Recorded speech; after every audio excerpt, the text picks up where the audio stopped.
હવામાન વિભાગની આગાહી અનુસાર સુરત શહેરમાં ભારે પવન સાથે વરસાદ વરસ્યો। શહેરના અમરોલી, કતારગામ, છાપરા ભાઠા, અડાજણ, અઠવા અને રાંદેર સહિતના વિસ્તારમાં વરસાદ નોંધાયો છે। શહેરમાં આશરે 30 કિલોમીટર પ્રતિ કલાકની ઝડપે પવન ફૂંકાઈ રહ્યો છે, જેના કારણે જનજીવન પ્રભાવિત થયું છે। શહેરીજનો મુશ્કેલીમાં મુકાયા છે। બીજી તરફ ઉકાઈ ડેમમાંથી પાણી છોડવામાં આવતા તાપી નદીની સપાટીમાં વધારો, જેને કારણે તંત્ર એલર્ટ પર।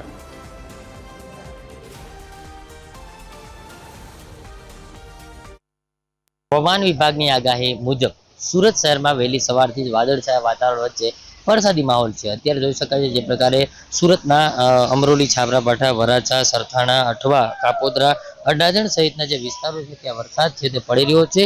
ભારે પવન સાથે વરસાદ પડવાની સાથે જ જે વાહન ચાલકો છે તેમને પણ પારાવાર મુશ્કેલીનો સામનો છે તે કરવાનો વારો આવ્યો છે। ખાસ કરીને જે પ્રકારે વહેલી સવારથી જ શહેરમાં ભારે પવન જે છે તે ફૂંકાઈ રહ્યો છે અને તેને જ લઈને આસપાસના જે વિસ્તારો છે કે ત્યાં જે વૃક્ષો છે તે આસપાસ વૃક્ષોની દૂર રહેવા માટે પણ સૂચના આપવામાં આવી છે। સતત ને સતત હવામાન વિભાગ દ્વારા જે પ્રકારે આગાહી કરવામાં આવી છે તેને લઈને શહેરીજનો જે છે તેમને સાવચેત રહેવા માટે પણ અપીલ કરવામાં આવી છે।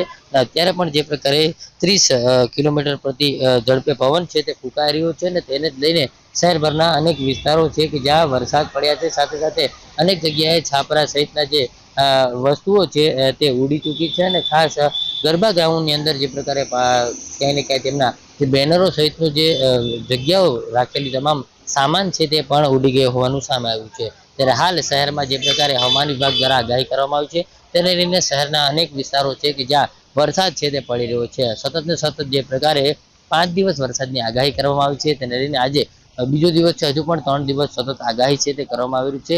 આગાહી વચ્ચે ખેલૈયાઓ અને ગરબા આયોજકો જે છે ચિંતામાં મુકાયા છે, કારણ કે સતત પડી રહેલા વરસાદને કારણે તેમને નુકસાન જવાની ભીતિ આવી છે। ખાસ કરીને શહેરમાં પડી રહેલા વરસાદને કારણે તો તરફ પાણીથી રોડ છે તે તરબોળ થયેલા જોવા મળી રહ્યા છે। કેમેરામેન જસ મિસ્ત્રી સાથે પરમાર, TV30 ન્યૂઝ, સુરત।